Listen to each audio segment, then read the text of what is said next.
கிறிஸ்துவுக்குள் பிரியமான அன்பு சகோதர சகோதரிகளே, அந்த அருமையான நாளை காணும்படியாக செய்த பிதாவாகிய தேவனுக்கு இயேசு கிறிஸ்துவின் மூலம் நன்றிகளை எடுப்போம்.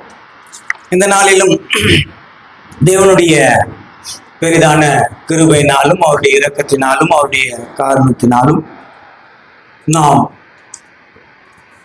6வது மாதத்திற்குள்ள அடியெடுத்து வைக்க தேவன் கிருபை செய்திருக்கிறார். இந்த 6வது மாதத்திலே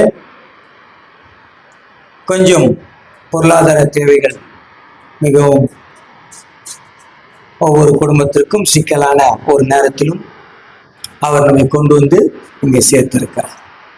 அவருடைய கிருபையினாலும் காரணத்தினாலும் இந்த மாதத்தில் இருக்கிற அனைத்து பிரச்சனைகளையும் தேவன் நமக்கு தீர்த்து வைக்கும்படியாக பிதாவாகிய தேவனிடத்தில் நாம் வேண்டிக் கொள்வோம்.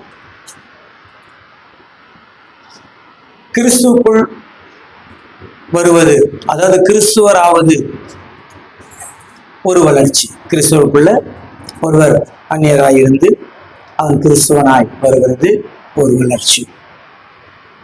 புது சிருஷ்டியாய் மாறுகிறது இன்னொரு வளர்ச்சி. புது சிருஷ்டிக்கும் கிறிஸ்துவனாய் வாழ்கிற வாழ்க்கைக்கும் வேறுபாடுகள் இருக்கிறது. கிறிஸ்துவனாய் வாழ்ந்தால் தன் பாவங்கள் அறிக்கையிட்டு மன்னிப்பை பெற்றுக்கொண்டு ஒரு ஆசீர்வாதமான ஒரு வாழ்க்கையை வாழ்ந்து கொண்டு போவது கிறிஸ்துவ வாழ்க்கை. புது சிருஷ்டி அப்படி இல்லை. தன்னையே தேவனுக்காக ஒப்பு கொடுக்கணும். இயேசு கிறிஸ்துவ போல மாறணும். நம்முடைய எல்லா கிரியைகளிலும், நம்முடைய எல்லா செயல்களும், நம்முடைய எல்லா யோசனைகளும் இயேசு கிறிஸ்துவை போல மாறிக்கொண்டே வர வேண்டும். எப்பொழுது நாம் இயேசு கிறிஸ்துவை போல முழுமையாய் மாறுகிறோமோ அப்பொழுது தேவன் அவருடைய பிள்ளைக்கு, அதாவது கர்த்தராகிய இயேசு கிறிஸ்துவுக்கு என்னெல்லாம் வைத்திருக்கிறாரோ அதிலே நம்மையும் பங்குள்ளவர்களாக மாற்றுகிறார். அதை நம்ம பார்க்கிறோம். அழைக்கப்பட்டவர், தெரிந்து கொள்ளப்பட்டவர், உண்மை உள்ளவர். அழைக்கப்பட்டவர்கள் அவர்கள் கிறிஸ்தவர்கள், தெரிந்து கொள்ளப்பட்டவர்கள் தான் புது சிருஷ்டி. மரணம் வரை அப்படி ஒரு வாழ்க்கை வாழ வேண்டும். வாழ்ந்தால் உண்மையுள்ளவர்கள் இயேசு கிறிஸ்துவோடு கூட அந்த முதலாம் உயிர்த்தெழுதலுக்கு பங்கு உள்ளவர்களாகவும், இயேசு கிறிஸ்துவோட கூட உடன் சுதந்திரராகவும், இயேசு கிறிஸ்துவனுடைய மனவாட்டியாகவும், இயேசு கிறிஸ்துவோடு கூட ஆளுகை செய்கிறவராகவும் நாம் இருப்போம். இப்போ நம்முடைய அழைப்பு என்ன?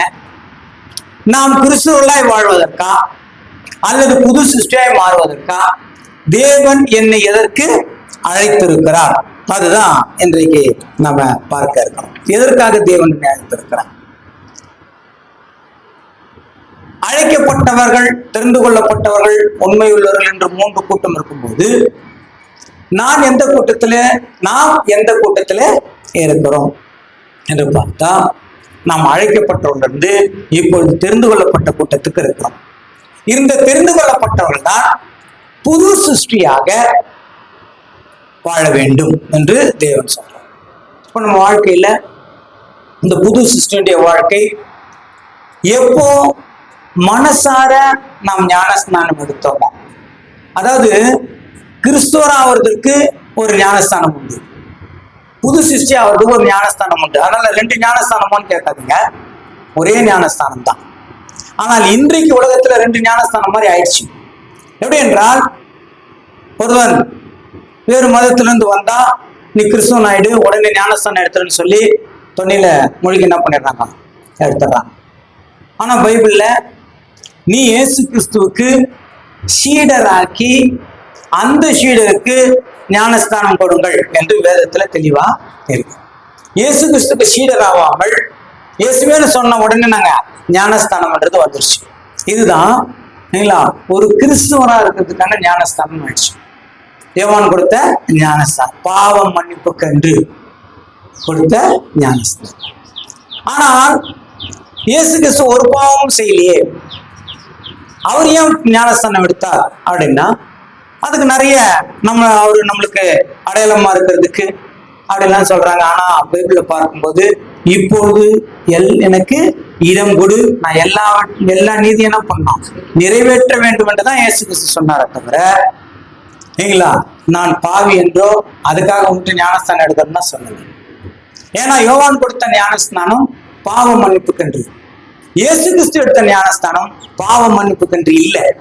இதோ உம்முடைய சித்தத்தை செய்ய வருகிறேன், இதோ உம்முடைய சித்தத்தை செய்யறதுக்கு ஒரு சரீரத்தை நீர் ஆயத்தப்படுத்தியிருக்கிறீர், அந்த சரீரத்தை ஆயத்தப்படுத்துவதற்காக என்னை நான் ஒப்பு கொடுக்கிறேன் என்று சொல்லி இயேசு கிறிஸ்து ஞானஸ்நானம் எடுத்தார். ஏதா ரோமர் 12 அதிகாரம் 1வது வசனத்துல சொல்லும் போது, இதுதான் நீங்க செய்ய வேண்டிய புத்தியுள்ள ஆராதனை. எது? உங்களையே நீங்க என்ன பண்ணுங்க, ஜீவ பலியாக ஒப்பு கொடுங்கள். அதான் ஞானஸ்நானம். அப்ப அந்த மாதிரி அதுதான் உண்மையான ஞானஸ்நானம். ஆனா காலப்போக்குல சபை வளர வேண்டும், கிறிஸ்தவர்கள் பெருக வேண்டும் என்ற நோக்கத்தினால சீடராகிற தன்மையே போயிடுச்சு. அவரை சீடராக்கணும்ன்றது போயிடுச்சு, அவரை கிறிஸ்தவராக்கணும்ன்றது தான் ஆயிடுச்சு, வந்துருச்சு. அப்போ அதான் சொன்ன 2 ஞானஸ்தானம் உலகத்துல இருக்கு. இப்ப நாம கூட இல்ல கிறிஸ்தவராகணும்ன்ற ஞானஸ்தானம் எடுத்திருந்தோம், ஆனால் சத்தியத்தை கேட்டப்புறம் சீடராகணும் என்ற ஞானஸ்தானத்தை எடுத்துக்கிட்டோம். கிறிஸ்தவராகன்ற ஞானஸ்தானம் ஒரு சபையில அங்கத்தினர் ஆவறதுக்கு, சீடராகணும் என்கிற ஞானஸ்தானம் கிறிஸ்துவின் சபையில நாம் அவரோடு கூட இணைவதற்கு, புது சிருஷ்டியாய் நம்மை மாற்றிக்கொள்வதற்கு, புது சிருஷ்டியாய் நாம் மாறுவதற்கு அந்த ஞானஸ்தானம். அந்த ஞானஸ்தானம் எடுத்தோம், உடன்படிக்கை செய்தாச்சு, நம்முடைய ஓட்டம் ஆரம்பமாகிறது. அந்த ஓட்டம் எவ்வளவு நாள் நீடிக்கும் என்று சொன்னால், எப்பொழுது மனசார ஞானஸ்தானம் எடுத்துவாங்க. மனசார ஞானஸ்தானமும் கிறிஸ்துவராவதுக்கு ஞானஸ்தானம் வித்தியாசம் நான் சொன்னேன்.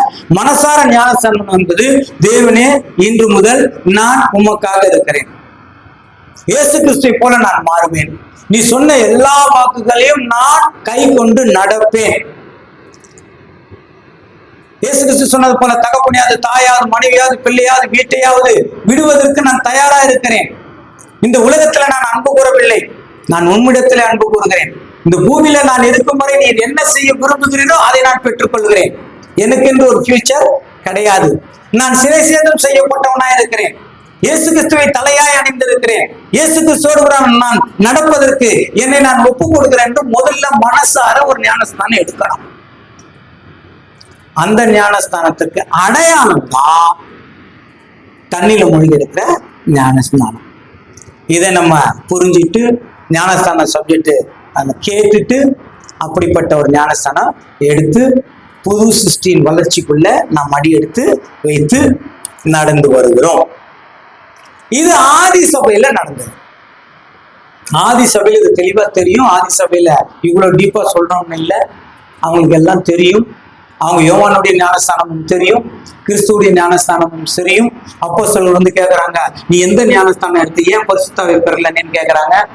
அப்ப அவங்க சொல்றாங்க, யோவான் கொடுத்த ஞானஸ்தானம் எடுத்தோம்னா, யோவான் பாவ மன்னிப்புக்காக கொடுத்த, அதனால்தான் உனக்கு பரிசுத்தாவி கிடைக்கலன்னு சொல்லி இயேசு கிறிஸ்துக்குள்ள அவருக்கு ஞானஸ்தானம் கொடுக்கிறார்கள். அப்படி ஞானஸ்தானம் பெற்றவர்கள் வளர்ந்து வருகிறார்கள். பைபிள்ல ரொம்ப ஒரு ஷார்ட் பீரியட் தான் இருக்குது, சரிங்களா? இயேசு கிறிஸ்து ஊழியம் செய்து 3.5 வருஷம் அவர் ஊழியம் செய்தார். அதன் பிறகு 3.5 வருஷம் அப்போஸ்தலர்கள் ஊழியம். அதன் பிறகு அங்க அவ்வளவு முடிஞ்சிச்சு. வெளிப்படுத்தின விசேஷம் 1ஆம் நூற்றாண்டுல முடிஞ்சது. அதன் பிறகு வேற ஒரு புத்தகம் கிடையாது, அதான் பைபிளா வந்துருச்சு. ஆனால் இப்ப 2000 வருஷமா இதே ஒரு பைபிள் தான் நம்ம வச்சுட்டு இருக்கோம். இந்த ஒரு பைபிள்ல இப்போ என்ன நடக்கணுமோ, என்ன சபைக்கு தேவையோ அவை எல்லாம் அந்த 3.5 + 3 7 ஆண்டுகளுக்குள்ள எல்லாத்தையும் என்ன பண்ணிருக்கிறாங்க, 7 வருஷத்துல எழுதி இருக்கிறாங்க. 2000 வருஷத்துல என்னெல்லாம் நடக்கும், நாம் எப்படி இருக்குன்றதை பத்தி எழுதியிருக்காங்க.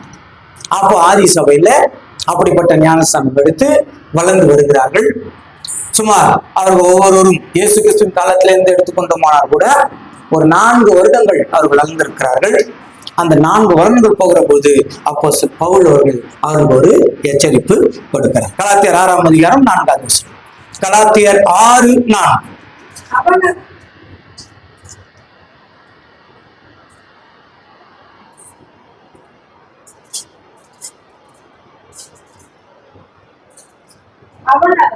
தன் சுயக்கிரியை சோதித்து பார்க்க கடவன். அப்பொழுது மற்றவனை பார்க்கும் போதல்ல, தன்னையே பார்க்கும்போது மேன்மை பாராட்ட அவனுக்கு இடம் உண்டாகும். ஓகே, அவனவன் தன் சுய கிரியை சோதித்து பார்க்க கடவன் அப்படின்னா, இது நம்மளுடைய உலக பிரகாரமான வாழ்க்கையை குறித்து அங்க சொல்லாமல் கிறிஸ்துவ வாழ்க்கையில எதுக்காக ஒப்பு கொண்டிருக்கிறோமோ அந்த ஒப்பு கொடுத்தபடி நம்மளுடைய வாழ்க்கை அமைந்திருக்கிறதா, வாழ்ந்து கொண்டிருக்கிறோமா என்பதை ஒவ்வொரு முறமும் நீங்களே என்ன பண்ணுங்க, சோதித்து பார்த்து சரியா இருந்தா ஓகே, சரியில்லைன்னா உங்களை நீங்களே கரெக்ட் பண்ணிக்கிட்டு வந்துருங்க என்று சொல்றாரு. ஏன் நம்மளே கரெக்ட் பண்ணோம் அப்படின்னா, தேவன் நம்மளுக்கு பரிசுத்தாவை கொடுத்திருக்கிறார். நாம் நன்மை செய்கிறோமா தீமை செய்கிறோமா, நாம் தேவனுக்கு பிரியமாய் நடக்கிறோமா இல்லையான்னு பரிசுத்தாவை மூலமாக நமக்கு உணர்த்தப்படும் போது நாமளே என்னங்க கரெக்ட் ஆயிட்டு வந்துடணும் என்று அங்க சொல்றாங்க. அதனாலதான் நீங்கள் அப்போ அந்த கரெக்டாய் வரும் பாத்தீங்களா, அதுதான் நீங்கள் வளருகிறவராகி அப்படின்னு சொல்லுவாங்க. நீங்க கிறிஸ்துக்குள்ள வளரணும், ஆவிக்குரிய வாழ்க்கையில வளரணும் என்று அங்க நம்மை வளர்கிறவர்களாகி என்று அங்க சொல்றதாக நாம் பார்க்கிறோம். 2 தீமோத்தேயு 1:19 சொல்லும் போது 2 தீமோத்தேயு 1:19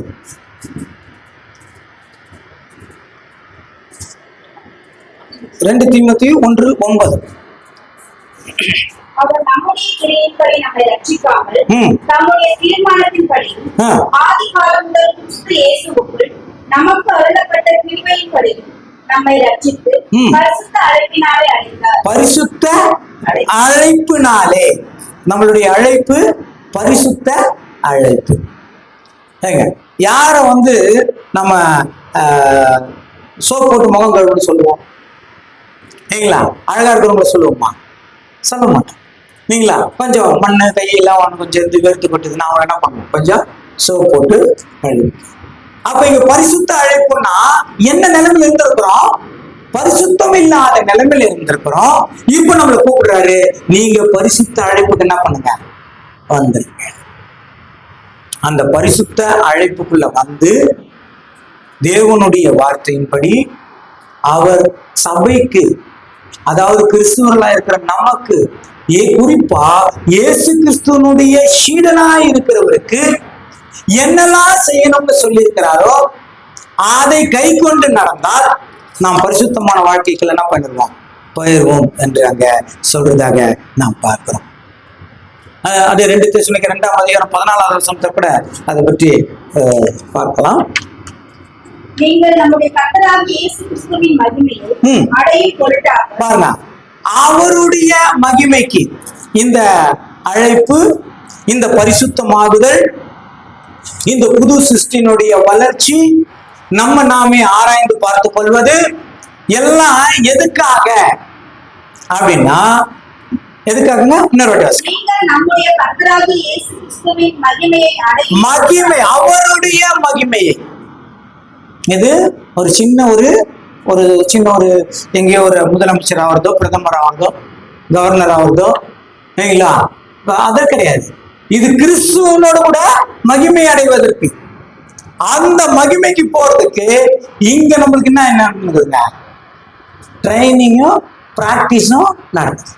இந்த ட்ரைனிங் பிராக்டிஸ் இருக்கிறதுனால அப்புறம் எங்கள் சுவிசேஷத்தினாலே அந்த ரட்சிப்புக்கு அவர் உங்களை அழைத்தார். அந்த ரட்சிப்புக்கு தான் நம்மள அழைப்பு. கிறிஸ்துவ அழைப்பு எதுக்கு தாங்க?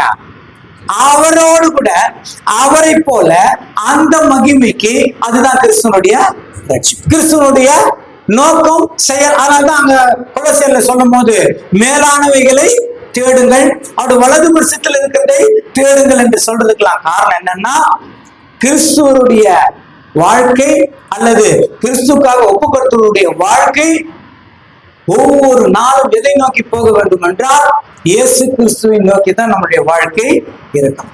அதாவது நம்ம இலக்குனா ஃபைனல், அங்கதான் ஜெயிக்கிறது தோக்குறது எல்லாம் அங்கத்தான். அப்ப உங்களுடைய பிரயாசம் இலக்கை நோக்கி இருக்க வேண்டும் என்று அங்க சொல்றாங்க. அப்போ அந்த இலக்கை அடைவதற்காக நாம் புது சிருஷ்டியாக இருக்க வேண்டும். அதான் 2 கொரிந்தியர்ல பவுல் அடிக்கிறார் இந்த புது சிருஷ்டியை பத்தி. அதாவது கிட்டத்தட்ட 95 வசனங்களுக்கு மேல அப்போஸ்தலர் தான் எழுதியிருப்பார். ஏனென்றால் அந்த புது சிருஷ்டி என்பது ரொம்ப ஒரு முக்கியமான ஒரு பங்கு. அந்த முக்கியமான பங்குக்கு தேவன் அப்போஸ்தலன் பவுலை செலக்ட் பண்ணியிருப்பார். ஏன் அப்போஸ்தலன் பவுலை செலக்ட் பண்ணார்னா, அவர் ரொம்ப படிச்சவர், ரொம்ப ஞானம் இருக்குது, அவருக்கு செல்வாக்கு இருக்குது, அது இல்லாம பதவி, ரொம்ப பெரிய பதவியில் இருக்கிறார், அது இல்லாம அவர் அதிகம் படித்தவர். அவர் எவ்வளவு படிச்சிருக்கிறாருன்னு அங்க சொல்றான். இப்பதான் நம்ம படிப்புல நாங்க BA MA அந்த மாதிரி நிறைய பட்டங்கள்லாம் இருக்கு. அப்பெல்லாம் பெரிய படிப்புனா எத்தனை மொழிகள் அவர் தெரிந்திருக்கிறாரோ அவர் பெரிய படிப்பு படிச்சவர்னு அர்த்தம். அந்த காலத்துல நம்ம பைபிளே அதுக்கு எடுத்து பார்க்கலாம் இல்லைங்களா? அதனால அதாவது ஒரு மொழி டிரான்ஸ்லேஷன் தெரிஞ்சிருந்தா அவர் படித்தவர். இவர் நிறைய என்ன பண்ணிருக்கிறாரு, படித்த ஒரு இடத்துல சொல்றாரு, நான் தூதர்கள் பாஷையை பேசினாலும் என்ற அளவுக்கு அவர் ரொம்ப படித்தவர். தேவன் அவரை யூஸ் பண்ற தெரியுங்களா, இவ்வளவு படிச்சிருக்கிறியே, இப்போ நான் சொல்ற விஷயத்துக்கு இதுக்கு மேட்ச் ஆகுதான் அவர் மேட்ச் பண்ணி பார்த்தாரு. அவளை தேவனுடைய வார்த்தை தான் உயர்ந்திருக்கிறது. ரொம்ப கெட்டிமா என்ன பண்ணிட்டாரு, பிடிச்சாரு. அவர் கெட்டிமா பிடிச்சதுனால தேவன் அவருக்கு 14 புஸ்தகங்கள் எழுதும்படியாக இந்த உலகத்திற்கு கிறிஸ்துவர்களின் நடைமுறைகள் வாழ்க்கைகள் இப்படித்தான் அமைய வேண்டும் என்ற சட்ட திட்டங்களை தொகுத்து அவர் மூலமா தான் தேவன் வழங்கினார்.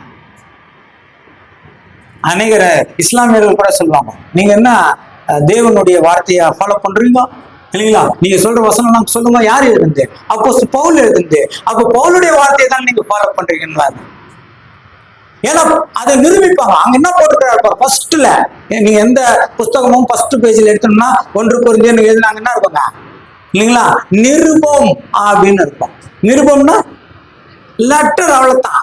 நிருபம்னா லெட்டர். யாருக்கோ எழுதின ஒரு லெட்டரை நீங்க தேவன் வாக்கா வச்சு படிச்சுட்டு இருக்கீங்களா, இது எப்படி கரெக்ட்னு கேட்பாங்க. ஆனா தேவன் அவரை கொண்டுதான் என்ன பண்ணிருக்கிறாரு, செய்திருக்கிறார்.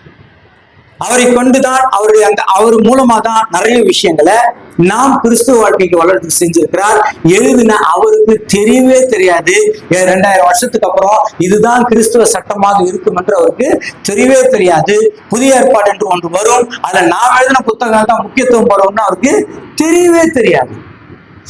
ஆனா இவர் எழுதுன லெட்டர்லாம் யாரோ ஒருத்தர் சேர்த்து வச்சாங்க. எப்போ ஒரு காலம் வந்தது, அந்த காலத்துல அதுதான் நம்ம படிக்கணும், அதை தான் கண்டினியூ பண்ணணும்ன்ற சமயங்கள் வந்தது. கடைசியில உலகம் முழுவதும் அங்கீகரிக்கும்படியாக வேதமாக வெளியே வந்தது. அவர் தான் புது சிருஷ்டியை பத்தி சொல்லியிருக்கிறார். இன்னும் சுருக்கமா சொல்லணும்னா அவர் தான் புது சிருஷ்டியை பத்தி சொல்லவே முடியும். ஏன்னா அவர் அவ்வளோ அயோக்கியமா இருந்தார், கிறிஸ்துவளுக்கு விரோதமா இருந்தார். எவ்வளவு கிறிஸ்துவளுக்கு விரோதமா இருந்தார்னு அவரே சொல்றாரு, நான் இவர்களுக்கு என்ன பண்ணேன், விரோதமா இருந்தேன், எனக்கு என்னங்க கிறிஸ்துவர்களை துன்பப்படுத்தினவன் நான் தான் என்றெல்லாம் கூட அங்க சொல்றதாக நாம் பார்க்கிறோம். அதனால அப்போஸ்தலன் பவுல் சொல்றார், 2 கொரிந்தியர் 2ஆம் அதிகாரம் 17வது வசனத்துல சொல்லும் போது, 2 கொரிந்தியர் 2:17, அநேகரை போல நாங்கள் தேவ வசனத்தை பலப்பாய் பேசாமல் துப்புரவாகவும் தேவனால் அருளப்பட்ட பிரகாரமாகவும் கிறிஸ்துவுக்குள் தேவ சந்நிதியில் பேசுகிறோம். 2 கொரிந்தியர் 5:17 வாசிங்க. இப்படி இருக்க ஒருவன் கிறிஸ்துவுக்குள் இருந்தால் புது சிருஷ்டியாய் இருக்கிறார், பழையவைகள் ஒழிந்து போயின, எல்லாம் புதிதாயின. பழையவைகள், அப்போ புது சிருஷ்டி தான் தேவனுக்கு வேணும்.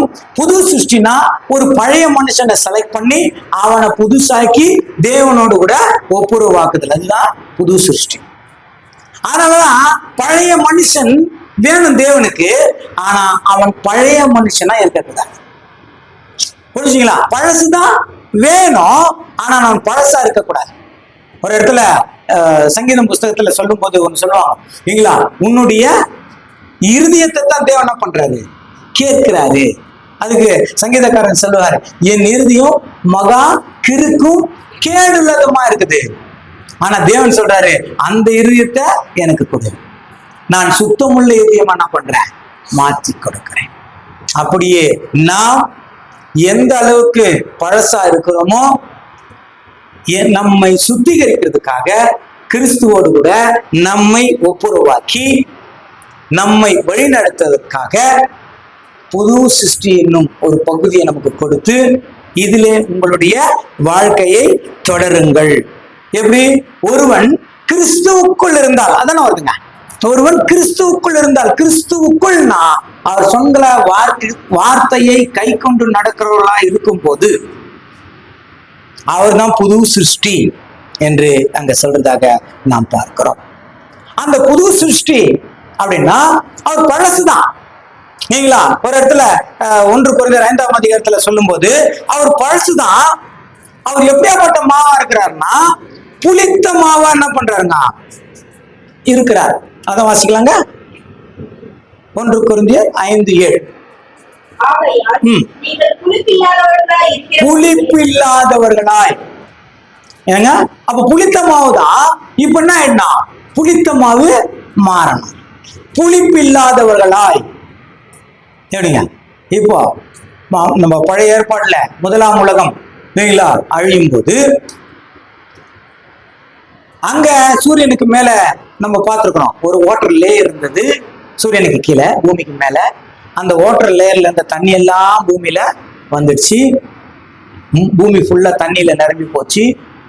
நோவா காலத்துல நமக்கு தெரியும் 150 நாள் ஜலம் அப்படியே இருந்தது. அதன் பிறகு ஜலம் வந்துருச்சு. 2வது உலகத்திற்கு வந்தார்கள்.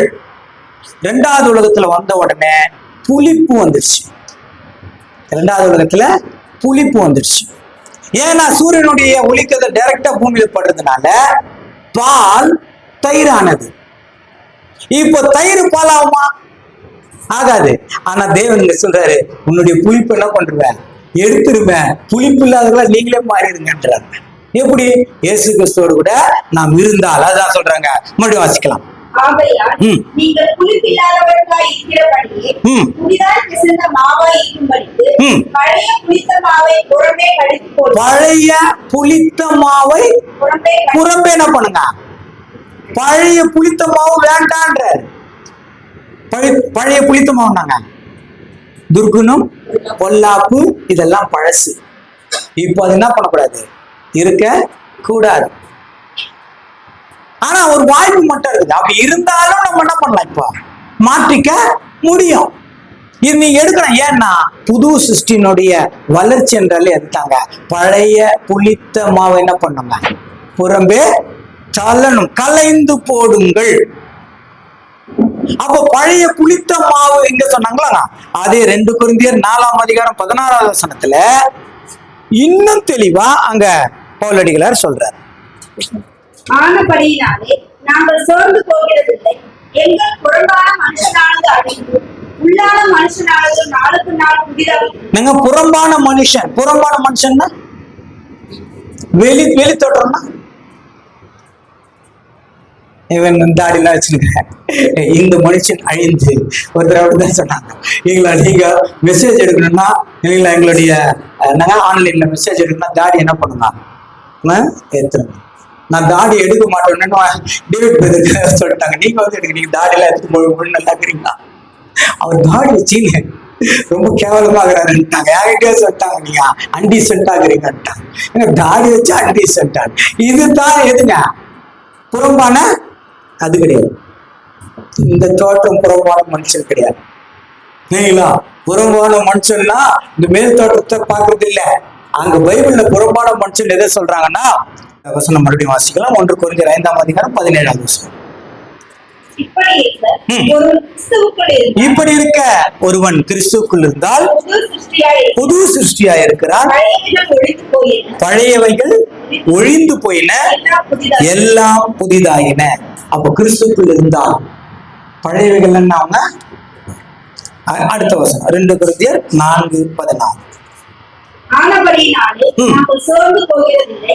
எங்கள் புறம்பான மனுஷனானது அழிந்து. புறம்பான மனுஷன் அதாங்கதான் அர்த்தம். புறம்பான மனுஷன்னா இந்த மேல் தோற்றம் இல்ல. இங்க சொல்லும் போது இது மேல் தோற்றத்தை குறிக்காது. புறம்பான மனுஷன்னா பழைய மனிதன், பழைய எண்ணங்கள், பழைய சுபாவங்கள். அது என்ன ஆகணுங்க? புறம்பான மனுஷன் அப்புறம் அழிந்தும் உள்ளான மனுஷனானது நாளுக்கு நாள் புதிதாக்கப்படுகிறது. அப்போ உள்ளுக்குள்ள ஒரு மனுஷனா இருக்கான், சிருஷ்டிக்கப்பட்டான். சரிங்களா? நம்ம எப்போ இயேசு கிறிஸ்துக்குள்ள ஞானஸ்தானம் எடுக்கிறோமோ, ஒப்பு கொடுத்து முழுமையாக ஒப்பு கொடுத்து ஞானஸ்தானம் எடுக்கிறோமோ, அப்போ உள்ளுக்குள்ள ஒரு மனுஷன் ஜெயிப்பிக்கப்படுவான். அவன் வளரணும்னா இந்த இல்லைங்களா மேலான மனுஷன் நம்ம உள்ளான மனுஷனானது நாளுக்கு நாள் புதிதாக்கப்படுகிறது. ஃபர்ஸ்ட்ல இருந்து வாசிங்க மேல. ஆனபடினாலே சோர்ந்து போகிறதில்லை. எங்கள் புறம்பான மனுஷனானது அழிந்து. புறம்பான மனுஷன் ஆகணும். அப்ப அழியணும்னா இந்த மேல் தோற்றம் இல்ல இல்ல. புறம்பான மனுஷன்னா பழைய வாழ்க்கை, பழைய பாவ வாழ்க்கை. அது என்ன மனுஷன் அழிந்து அந்த புது சிருஷ்டியா உள்ள ஒண்ணு உருவாகி இருக்குது. அந்த புது சிருஷ்டி இப்போ வளரணும் இல்லைங்களா? அது வளரணும், நாளுக்கு நாள் வளரணும். அதான் உள்ளான மனுஷன் நாளுக்கு நாள் சொல்றாங்க இல்லைங்களா? இதுவும் போயிச்சா? ஓகே. உள்ளான மனுஷன் நாளுக்கு நாள் புதிதாக்கப்படுகிற நேரம் இது சொல்றாங்க இல்லைங்களா? அப்போ உள்ளான மனுஷன் புதுசாகணும். ஏன் இந்த உள்ளான மனுஷன் புதுசாகணும்? அதான் கேள்வி. அவசியம். ஆனபடினாலே நாங்கள் சோர்ந்து போகிறதில்லை. எங்கள் புறம்பான மனுஷனானது அழிந்தும். புறம்பான மனுஷனானது அழிந்தும் உள்ளான மனுஷனானது நாளுக்கு நாள். உள்ளான மனுஷனாவனா புதுப்பிக்கப்படும். ஏன் உள்ளான மனுஷன் வளரணும்? ஏன் புதுசாகணும்? ஒரு கேள்வி இருக்குது இல்லைங்களா? ஏன்னா நம்ம முதல்ல பார்த்தோம், நாம இயேசு கிறிஸ்துவோடு கூட அந்த மகிமையை அடையும்படியாக தேவன் நம்மை பரிசுத்தத்திற்கு அழைத்திருக்கிறார். பிதாவாகிய தேவனுடைய சாயல்ல கர்த்தராகிய இயேசு கிறிஸ்து இருக்கிறார். இயேசு கிறிஸ்துடைய சாயல்ல நாம் மாற வேண்டும் என்பதற்காக இந்த புது சிருஷ்டி வளரணும். இதுதான் கிறிஸ்துவ வாழ்க்கை. நமக்குள்ள ஒரு கிறிஸ்தவம் வாழ்க்கை இருக்கு, அதுக்குள்ள ஒரு புது சிருஷ்டி இருக்கு. மேல ஒரு கிறிஸ்துவரா இருக்கிறோம், உள்ள ஒரு புது சிருஷ்டி இருக்குது. இந்த புது சிருஷ்டியின் வளர்ச்சியை தான் தேவன் பார்ப்பாரே தவிர, எந்த சபைக்கு போறோம், எந்த சபையில இருக்கிறோம், எந்த சபை முரண்பாடுகளை கை கொள்கிறோம் தேவன் என்ன பண்றது இல்ல, பாக்குறது இல்ல. அவர் நோக்கமே புது சிருஷ்டியுடைய வளர்ச்சிக்கு நான் சொல்லி கொடுத்த மாதிரி நீங்க நடக்கிறீங்களா, அவ்வளவுதான் பாக்குறேன். நான் உங்களுக்கு போதிச்ச மாதிரி நீங்க செய்கிறீர்களா, அதை தான் பாக்குறார். அதுதான் தேவனுடைய இஷ்டம். அதுதான் எபேசியர் 4ஆம் அதிகாரம் 24வது வசனத்துல சொல்லும் போது, மெய்யான நீதியிலும் பரிசுத்தத்திலும் தேவனுடைய சாயலாக சிருஷ்டிக்கப்பட்ட. எப்படியாப்பட்ட நீதிங்க? மெய்யான நீதி. ஏன் மெய்யான நீதின்னு சொல்லி இருக்கிறாங்க? ஏன் அங்க மெய்யான நீதினு அந்த வார்த்தை போட்டிருக்கிறாங்க? அப்போ அதுக்கு ஆப்போசிட் பதம் கூட இருக்கணும் இல்லைங்களா? போலியான நீதி கூட இருக்கணும், பொய்யான நீதி கூட இருக்கணும். ஆனா அங்க அண்டர்லைன் பண்ணிட்டு மெய்யான நீதியிலும் பரிசுத்தம். பரிசுத்தம் என்னங்க? உள்ளான மனுஷன் வளரணும். மேலான மனுஷன், தேவனுக்கு பிரியமில்லாத மனுஷன் அவன் சாகணும். தேவனுடைய பேச்சை கீழ்ப்படியாத மனுஷன் அவன் சாகணும். தேவனுடைய வார்த்தையை கை கொள்ளாத மனுஷன் அவன் சாகணும். அந்த உள்ளான மனுஷன் வளரணும். ஏன்? வாசிங்க, கண்டினியூ. தேவனுடைய சாயலாக சிருஷ்டிக்கப்பட்ட புதிய மனுஷனை தரித்து. அப்ப இந்த புதிய மனுஷன் தேவன் பேச்சை கேட்டு நடக்கிறதுக்காக சிருஷ்டிக்கப்பட்ட மனுஷன், தேவனுடைய சாயலாக சிருஷ்டிக்கப்பட்ட மனுஷன் யாருங்க? அது ஆதாம். அந்த ஆதாம் தன்னுடைய செயலை இழந்து போயிட்டதுனால இப்போ தேவ சாயலாய் நம்மை மாறும்படியாக அல்லது நம்மை மாற்றும்படியாக கர்த்தராகிய இயேசு கிறிஸ்துவை பிதாவாகிய தேவன் அனுப்பி இப்பொழுது நீங்கள் தேவ சாயலாக மாறும்படியாக தேவன் நம்மை அழைத்திருக்கிறார். இதுதான் கொலோசியர் 3ஆம் அதிகாரம் 10வது வசனம். கொலோசியர் 3:10. தன்னை சிருஷ்டித்தவருடைய சாயலுக்கு ஒப்பாய் பூரண அறிவடையும். என்னங்க? தன்னை சிருஷ்டித்தவருடைய சாயல். அப்போ நம்முடைய, அதாவது ஒரு கிறிஸ்துவர், அதாவது நான் சொல்றது தேவனால் அழைக்கப்பட்டு தெரிந்து கொள்ளப்பட்டவராக இருக்கிற ஒரு கிறிஸ்துவர் அல்லது கிறிஸ்டின், கிறிஸ்துவுக்குள் இருக்கிறவர்களா இருந்தால் அவங்க எப்படி இருக்கணுங்க? மறுபடியும் தன்னை சிருஷ்டித்தவருடைய சாயல். அவர் பரிசுத்தர், அவர் நீதியானவர் சரிங்களா? அந்த சிருஷ்டித்தவருடைய சாயலுக்கு ஒப்பாய் பூரண அறிவடையும்படி. பூரண அறிவு. நம் அறிவு சொல்லாரு, நம்ம அறிவு எப்படிப்பட்டது? குறை உள்ளது இல்ல. தேவன் அறிவு பூரணம். அங்க போனா தான் இந்த பூரணத்தை என்ன பண்ண முடியும்? புரிஞ்சுக்கொள்ள முடியும்.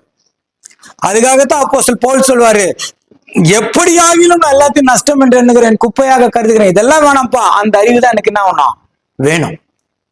அப்ப பூரண அறிவடையும்படிக்கு புதிதாக்கப்பட்ட புதிய மனுஷனை தரித்து கொண்டிருக்கிறீர்கள். தரித்து கொண்டிருக்கிறீர்களே. அப்ப புதிய மனுஷனை தரித்து கொண்டிருக்கிறோம். இந்த பழைய மனுஷன் சாகணும், புதிய மனுஷன் வளரணும். அப்ப புதிய மனுஷன் நல்லா வளர்ந்து முதிர்ச்சி அடைந்துட்டா அவன் என்ன பண்றான்? பிறந்துருவான். ஆனால்தான் இயேசு கிறிஸ்து சொன்னாலே, ஆவியில பிறந்தது ஆவியா இருக்கும், மாமிசத்துல பிறந்தது மாமிசமாய் இருக்கும். அவன் ஆவியில பிறக்கணும், அந்த புது சிருஷ்டி வளரணும். அதுக்காகத்தான் தேவன் சபைன்னு ஒண்ணு ஆரம்பிச்சார். அந்த சபையில சும்மா வாய் வழியா சொல்லிட்டு போனா ஒருத்தர் ஒருத்தர் ஒருத்தர் ஒருத்தர் போய் சேரும் போது அது வேற வேற கதைகள்லாம் என்ன ஆயிடும்? வந்துடும். ஏன்னா ஒரு செவில இருந்து இன்னொரு செவி, இன்னொரு செவில இருந்து இன்னொரு செவி, ஒன்னொன்னு என்ன ஆயிடுங்க? ஜாயிண்ட் ஆகும், இல்லைன்னா எடிட் ஆயிடும். அதுக்குத்தான் கருப்பு வெள்ளை புத்தகமாக தேவன் நமக்கு என்ன பண்ணிட்டாரு? கொடுத்துட்டாரு. ஒரு காலத்துல அப்படி இருந்தது, ஆனா இப்போ தெளிவா கொடுத்துட்டாரு. இந்த சட்ட திட்டங்களுக்கு நாம் உட்பட்டு நடக்கும் போது இதுலதான் பூரண அறிவு இருக்குது. அப்ப அதுல நாம கரெக்டா கை கொண்டு நடக்கும் போது நாம் எல்லாவற்றிலும் வளர்கிறவர்களாக இருப்போம். அதுதான் புது சிருஷ்டியினுடைய வளர்ச்சி. இந்த புது சிருஷ்டி எந்த அளவுக்கு வளர்ந்திருக்குது அப்படின்னு ஒவ்வொரு முறையும் நாம் என்ன பண்ணுங்க? சோதித்து அறிந்து கொள்ள வேண்டும். அது வாசிக்கலாமா? 1 கொரிந்தியர் 2 கொரிந்தியர் 13:5. 2 கொரிந்தியர் 13:5. நீங்கள் விசுவாசம் உள்ளவர்களோ என்று உங்களை நீங்களே சோதித்து அறியுங்கள். உங்களை நீங்களே பரிசுத்து பாருங்கள். கிளியரா சொல்லிட்டாங்க. இயேசு கிறிஸ்து உங்களுக்குள் இருக்கிறாரா என்று நீங்களே என்ன பண்ணுங்க? அப்ப இயேசு கிறிஸ்துடைய கேரக்டர் எனக்கு இருக்குதா இல்லையான்னு என்னாலே என்ன பண்ண முடியும்? சொல்ல முடியும். சரிங்களா? வேணா மேலுக்கு இயேசு கிறிஸ்து எனக்கு இருக்கிறார் போல நான் என்ன பண்ணலாம்? சில காரியங்கள் செய்யலாம். ஆனா என் மனசாட்சியே எனக்கு என்ன பண்ணும்? என் இருதயமே என்ன பண்ணும்? குற்றவாளி என்று தீர்க்குமானால் அப்போ நமக்குள்ளேயே அந்த வளர்ச்சி எல்லாம் எப்படி இருக்குது என்று நீங்க ஒவ்வொரு முறையும் செக் பண்ணி, ஒவ்வொரு முறையும் சோதிச்சு, அந்த வளர்ச்சியில இன்னும் நீங்கள் தேறுகிறவர்களாக இருக்கும்படியாக அங்க சொல்லும்போது புது சிருஷ்டியினுடைய வளர்ச்சி நமக்குள்ள வரணும்னு சொல்றாரு. சரிங்க, இப்போ இந்த புது சிருஷ்டியினுடைய வளர்ச்சி இது எப்படி முதல்ல புது சிருஷ்டியா உள்ள வந்தது? முதல்ல என்ன சொல்லிட்டாங்க? மேலான மனுஷன். சரிங்களா? இது நாம் எப்பொழுது குழந்தையாய் பிறந்து வளர்ந்தோமோ அந்த வளர்ந்த காலம் வரைக்கும், சரிங்களா, நம்ம இயேசு கிறிஸ்துக்குள்ள வர வரைக்கும் இந்த மேலான மனுஷன் தலை தோங்கி இருந்தது. இந்த மேலான மனுஷன் ஒவ்வொரு விஷயத்தையும், சாதாரண எல்லா மனுஷனும் பொதுவா வச்சுக்கலாம், எல்லா மனுஷர்களும் ஒவ்வொரு விஷயத்தையும் கற்றுக்கொள்வது எப்படி தெரியுங்களா? யாரையோ பார்த்துதான். தானா எது என்ன பண்றது இல்ல, செய்ய முடியறதில்லை. சிறு வயது முதல் நம்ம யாரோ ஒருத்தர் பேசுறதை கேட்போம், யாரோ ஒருத்தர் செய்கையை கேட்போம், யாரோ ஒருத்தர் பண்றதை பார்ப்போம். அப்படியே முதிர் வயது ஆகும் போது இது என்ன ஆகுதுங்க? தொடருது. யாரோ ஒருத்தர் செய்யறத பார்த்து பார்த்து பார்த்து நம்ம என்ன பண்றோம்? செஞ்சுக்கிறோம். யாரோ ஒருத்தர் செய்யறத பார்த்துட்டு இது செஞ்சா நமக்கு தப்பு இல்லைன்னு நம்மள என்ன பண்றோம்? முடிவு பண்ணிக்கிறோம். சில நேரத்துல நம்முடைய நீதி தான் தேவனுடைய நீதி அப்ப தெரியாதே, ஏங்களா? அந்த பழைய மனுஷனுக்கு தெரியாது. இப்படி வளர்ந்து முதிர்ச்சி அடைந்து ஒரு லெவல்ல வந்து நின்னுச்சு. அந்த லெவல்ல வந்து நிற்கும் போது அது சொல்லும், நான் தான், என்னை தவிர யாரும் இல்லை. எப்படியாப்பட்ட ஆள் வந்தாலும் சரி, நான் அவங்களை என்ன பண்ணிடுவேன்? கவுத்துருவேன். என்னால முடியாதது ஒன்றுமே இல்லை. எனக்கு நான் தான் ராஜா, நான் தான் மந்திரி. என்கிட்ட ஒரு விஷயம் இருக்குது இல்லைங்களா? ஸ்ட்ராட்டஜி இருக்குது, தந்திரம் இருக்குது, இல்லைங்களா? பிசினஸ் டேலண்ட் என்ற பேர்ல நான் யாரை வேணாலும் என்ன பண்ண முடியும்? ஏமாற்ற முடியும், வந்திக்க முடியும், என்ன வேணாலும் செய்ய முடியும். பொய், பித்தலாட்டம், ஏமாற்றம் இது எனக்கு கைவந்த கலை. நான் ஒரு பொய்ய சொன்னா அது இல்லைன்னு சமாளிச்சு வெளியே வர்றது கூட எனக்கு என்ன ஆகும்? டேலண்ட் இருக்குது. அதெல்லாம் ஒரு பெரிய பிரச்சனை இல்லை, அதெல்லாம் நான் சமாளிச்சிருவேன். நிறைய பேர் சொல்லுவாங்க, இல்லைங்களா, அதெல்லாம் நான் சமாளிச்சிருவேன். இதுதான் ஒரு மனுஷன், இதுதான் மேலான மனுஷன். இதுக்கு இன்னொரு பேரு மாமிசம், மாமிசத்தின் சிந்தை. இதுக்கு தேவன் கொடுக்கிற ஒரு பேர் என்னன்னா பாவ மனுஷன். நல்ல மனுஷனை சிருஷ்டித்தால் சாத்தான் உள்ள போந்து ஒரு விதை விதைச்சிட்டான், பாவ மனுஷனை உருவாகும்படியாக. அதுல இருந்து இந்த பாவ மனுஷன் செயல் ஆயிடுச்சு, வந்துட்டே இருந்தது. எவ்வளவு வருஷங்க இங்க நம்ம நிக்கிறோமே, இதுல இருந்து 2000 வருஷத்துக்கு முன்னாடி வரை அந்த பாவ மனுஷன் செயல் தான் தலை துவங்கி இருந்தது. அப்போ தேவன் ஒரு கூட்டத்தை தெரிந்து கொண்டு, இஸ்ரேல் என்ற ஒரு கூட்டத்தை தெரிஞ்சு கொண்டு, அவருக்கு தேவன் யாரெல்லாம் சொன்னார் அதெல்லாம் அப்படியே நம்மளுக்கு தெரியும். அந்த பாவ மனுஷனுடைய வளர்ச்சி, அதனுடைய முதிர்ச்சி அப்படியே நானுங்க வளர ஆரம்பிச்சிருச்சு. ஒரு கட்டத்துல உலகத்துல பாவம் அதிகமாயிடுச்சு, நன்மை செய்கிறவர்கள் இல்லை, உணர்வுள்ளவர்கள் இல்லை, பாவம் தான் என்ன ஆயிடுச்சுங்க ரொம்ப ஜாஸ்தியானது. அப்போ தன்னுடைய ஒரே பேரான குமாரனை தேவன் அனுப்பி அவரை கர்த்தராகிய இயேசு கிறிஸ்துவை ஏற்றுக்கொள்ளும்படியாக ஒரு போதனை 2000 வருஷத்துக்கு முன்னாடி வந்தது. இப்போ இருக்கிற நம்ம காலத்துல அந்த போதனை இப்போ நமக்கு வந்தது. அந்த போதனை வந்த பிறகு ஒரு விஷயம் நம்மளுக்கு தோணுச்சு, நான் பாவத்தில் இருக்கிறேன், நான் இதுவரை நான் செய்த பாவங்கள் எல்லாம் ஒரு சேட்ரஸின்னு நினைச்சிட்டு இருந்தேன், அது ஒரு பிசினஸ் டேலண்ட் நினைச்சிட்டு இருந்தேன், அது ஒரு தந்திரம்னு நினைச்சிட்டு இருந்தேன். ஆனா எல்லாவற்றுக்கும் சேர்த்து எனக்கு அது தண்டனையாக ஆயிடுச்சு வந்தது. இதுவரை அந்த தண்டனைக்கு காரணம் யாரும் எனக்கு சூனியம் வச்சுட்டாங்கன்னு நினைச்சேன், இல்ல எனக்கு எதிராளிகள் அதிகமாயிட்டாங்கன்னு நினைச்சேன். ஆனா காலப்போக்குல நல்லா நான் உணர்த்தப்பட்டேன், நான் செய்ததற்கான காரணத்தை தான் நான் அனுபவித்துக் கொண்டிருக்கிறேன்னு எனக்கு தெரிஞ்சது. அப்போ எனக்கு ஒரு பாவ மன்னிப்பு வேணும், என் பாவங்கள் மன்னிக்கப்படணும், நான் சந்தோஷமா வாழணும், எனக்கு நிம்மதி இல்லாமல் இருக்கிறேனே என்ற ஒரு எண்ணம் உருவாச்சு பாருங்க. அதுதான் கொலோசியர் 1ஆம் அதிகாரம் 14வது வசனம். கொலோசியர் 1:14. குமாரனாகிய அவருக்கு அவருடைய இரத்தத்தினாலே பாவ மன்னிப்பாகிய மீட்பு நமக்கு உண்டாயிருக்கிறது. பாவ மன்னிப்பாகிய மீட்பு, அந்த ஒரு சின்ன ஒரு பொறி. நான் இவ்வளவு கஷ்டத்துல இருக்கிறேன், நான் இவ்வளவு பிரச்சனை இருக்கிறேன், நிம்மதி இல்லாம இருக்கிறேன். ஆனா ஒரு காலத்துல நான் எப்படியோ இருந்தேன், ஆனா இப்ப என்னால முடியலையே. அதுக்கு என்ன காரணம்? எங்கெங்கயோ போய் பார்த்தாச்சு இல்லைங்களா? அதாவது இந்தியாவில் இருக்கிற அவ்வளவு புண்ணிய ஸ்தலங்களுக்கும் போயாச்சு. வேற கொஞ்சம் வசதியா இருந்தா உலகத்தில் இருக்கிற புண்ணிய ஸ்தலங்களுக்கும் போக தயார். ஆனாலும் என் பிரச்சனை தீரலையே. அப்ப என்ன வழி? எனக்கு ஏதாவது வழி இருக்குதா அப்படின்னும் போது ஒரு சின்ன பொறி, இயேசுன்னு ஒருத்தர் இருக்கிறாரு, அவரை உள்ளத்துக்குள்ள வர வச்சுனா உன் பிரச்சனை சரியாயிடும். யாரோ ஒருவர் யார்கிட்டயோ பேசுங்க நம்ம காதல விழுந்து, அப்ப அந்த இயேசுவை என் பிரச்சனைய சரி பண்ணிடுவாரா? அவர் என்னை மாற்றி விடுவாரா? என் பிரச்சனைகள் மாறுமா? என் பிரச்சனைகள் தீர்ந்துருமா என்ற ஒரு சந்தேகத்தோட இயேசு கிட்ட வரும்போது, ஏதோ ஒரு சின்ன பிரச்சனை அவருக்கு முன்னாடி வைக்கும் போது, அவர் அதுல இருந்து நம்மளுக்கு விடுதலை கொடுக்கும் போது ஒரு நம்பிக்கை வருது. அந்த நம்பிக்கை வந்துச்சு பாருங்க, இவரால என்ன முடியும், இவரை என்ன காப்பாற்ற முடியும், இவர் என்னை ரட்சிக்க முடியும், என் பிரச்சனைகளை தீர்க்க முடியும், ஒரு புள்ளி வந்தது பாருங்க. அதுதான் உள்ள இன்னொரு மனுஷன் ஆரம்பிச்சுட்டான். அதான் உள்ளான மனுஷன், அங்கதான் நாங்க ஃபர்ஸ்ட் ஸ்டார்ட் ஆகிறான். இயேசு கிறிஸ்து மூலமா எனக்கு பாவ மன்னிப்பு இருக்கு. இதுதான் அங்க உள்ளான மனுஷன். இப்ப இவனுடைய வளர்ச்சி ஒவ்வொரு நாளும் ஒவ்வொரு விதத்துல தேவன் அவனை வழிநடத்தி வருகிறார். அதனால டைம் ஆயிடுச்சு. இது குறித்து தேவனுக்கு சித்தமானால் நம்ம இன்னொரு நாளைக்கு நம்ம பார்க்கலாம். இந்த நல்ல நேரத்தை கொடுத்த பிதாவாகிய தேவனுக்கு இயேசு கிறிஸ்து மூலம் நன்றி செலுத்துவோம்.